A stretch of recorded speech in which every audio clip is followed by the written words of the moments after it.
मृतक को चाहिए AK-47 का लाइसेंस। मुख्य सचिव को भेजा पत्र, कहा सरकार की व्यवस्था से खिन्न हूं, मृतकों की जान माल की रक्षा के लिए चाहिए लाइसेंस। जीवित मृतकों की सुरक्षा को मृतक संघ के राष्ट्रीय अध्यक्ष लाल बिहारी मृतक ने सरकार से अब AK-47 राइफल का लाइसेंस मांगा है। मुख्य सचिव उत्तर प्रदेश शासन को भेजे पत्र में मृतक ने कहा कि जीवित मृतकों की लेकर लंबी लड़ाई लड़ी, भ्रष्टाचार व धोखाधड़ी के खिलाफ किए गए संघर्ष के चलते जान माल की सुरक्षा को लेकर उक्त लाइसेंस की जरूरत है।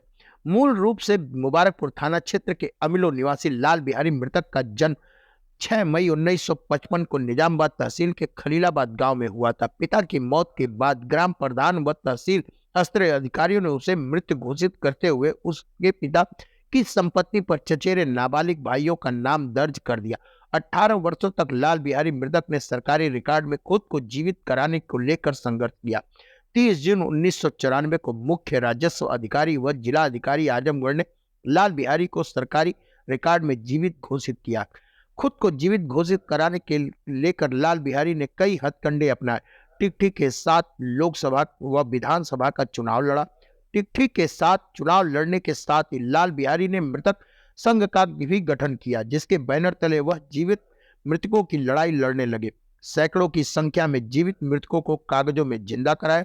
टिकठी के साथ चुनाव लड़ने के दौरान ही लाल बिहारी प्रसिद्धि देश के साथ ही दुनिया में फैल गई। उसके चुनाव की कवरेज करने को अमेरिका तक की टीम आई। इतना ही कागज नाम से लाल बिहारी के जीवन पर फिल्म भी बनी और वर्तमान में एक और फिल्म की स्क्रिप्ट लिखी जा रही है। सरकारी रिकॉर्ड में खुद को मृतक घोषित किए जाने लाल बिहारी प्रशासनिक अमले को जिम्मेदार मानते हैं, जिसके चलते ही उन्होंने सरकार पर 25 करोड़ के मुआवजे का दावा भी किया था। हालांकि उनके इस दावे को कोर्ट ने खारिज कर दिया।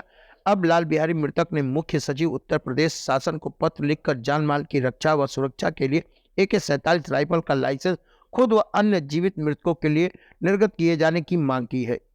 मीडिया से बात करते हुए लाल बिहारी मृतक ने कहा कि उन्होंने अपने साथ ही दस्तावेजों में सभी मृत लोगों के लिए AK-47 की मांग की है कि जीवित लोगों के लिए तो लाइसेंस असलहे है, मृतकों के लिए सरकार कम से कम एक AK-47 दे दे, जिससे कि वह अपने जान माल की रक्षा कर सके। उनका कहना है कि वह शासन की व्यवस्था से खिन्न है, अधिकारी कर्मचारी मिलकर जनता का शोषण कर रहे हैं। क्या परिस्थितियां बन गई हैं साहब? अब देखिए, इतनी दिन से 47 से लड़ाई लड़ने के बाद देख रहे हैं कि ज़मीन जायदाद संबंधी आए दिन हत्या मुकदमा हो रहा है और सरकार कुछ नहीं कर रही है।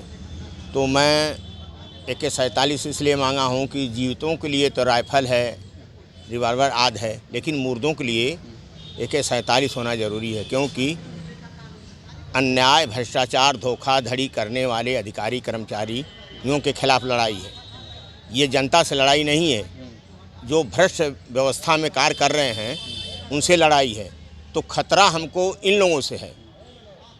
इसलिए मुर्दों के लिए मेरे साथ साथ जो जितने मुर्दे हैं उनको सभी को AK-47 दे सरकार। कहाँ, किसको आपने आवेदन दिया है? मैं मुख्य सचिव उत्तर प्रदेश शासन को आज ही रजिस्ट्री किया हूँ। क्या मांग है? यही मांग है? बस यही मांग है, और उसमें तो जो लिखा है वो है, लेकिन मेन चीज़ यही है कि आए दिन देख रहे हैं हत्या हो रही है ज़मीन मकान को लेकर, और इतनी दिन से लड़ाई लड़ रहा हूँ, अभी न्याय नहीं मिला मुझको। तो जो और मुझसे जो गरीब है, जो नहीं लड़ने लायक, उनके साथ क्या होती होगी। और मुझे भी जानकारी है कि कई हत्याएं हो चुकी हैं ज़मीन को लेकर। तो इसलिए मैं कह रहा हूँ कि सरकार को AK-47 मुर्दों को दे। जिंदों की बात मैं नहीं कर रहा हूँ। जो मुर्दे हैं, अभिलेखों मुर्दे हैं, उनको चाहिए AK-47 सुरक्षा के लिए। और उनको सुरक्षा भी नहीं है सरकारी ये चाहें कि हम सरकारी सुरक्षा दे दें, उनको पुलिस दे दें, उनके पीछे दौड़ा, तो उस लायक ही नहीं है। वो खर्चा नहीं वहन कर पाएंगे, पुलिस वालों को खिया नहीं पाएंगे। और मुझको डर है कि वही जब आएंगे तो उनसे भी खतरा है। जितने भी मैं समझ रहा हूँ कुछ शासन प्रशासन की व्यवस्थाओं में जो बैठे हैं भ्रष्ट अधिकारी कर्मचारी, यही मुख्य रूप से दोषी हैं। और इन्हीं के चलते लाखों करोड़ों प्रतिदिन कोर्ट कचहरियों में देखिए भीड़ लगी हुई है और न्याय नहीं मिल रहा, उनको तारीख मिल रही है। इसलिए मुझे बहुत कष्ट है। मैं 47 वर्ष से लड़ा, मुझे न्याय नहीं मिला। न्याय के बदले मुझे दागी बना दिया गया, 10,000 जुर्माना लगा दिया गया। तो व्यवस्था से खिन्न होकर आप ये हाँ, मांग- व्यवस्था से खिन्न होकर हमारी लड़ाई व्यवस्था से है। हमारी लड़ाई अधिकारी कर्मचारी घूसखोरों से है, न्याय आतंकवादियों से है, भ्रष्टाचारियों से है, अन्यायियों से है, धोखाधड़ी करने वालों से विरोध है। हमारी लड़ाई जनता से नहीं है, न जनता से हमारा कभी विरोध रहा है। लेकिन इसलिए कि 47 होना ज़रूरी है, क्योंकि सरकार के में जो बैठे हैं भ्रष्ट लोग, उनसे लड़ाई लड़ा जा सके, अपनी जान माल की सुरक्षा किया जा सके।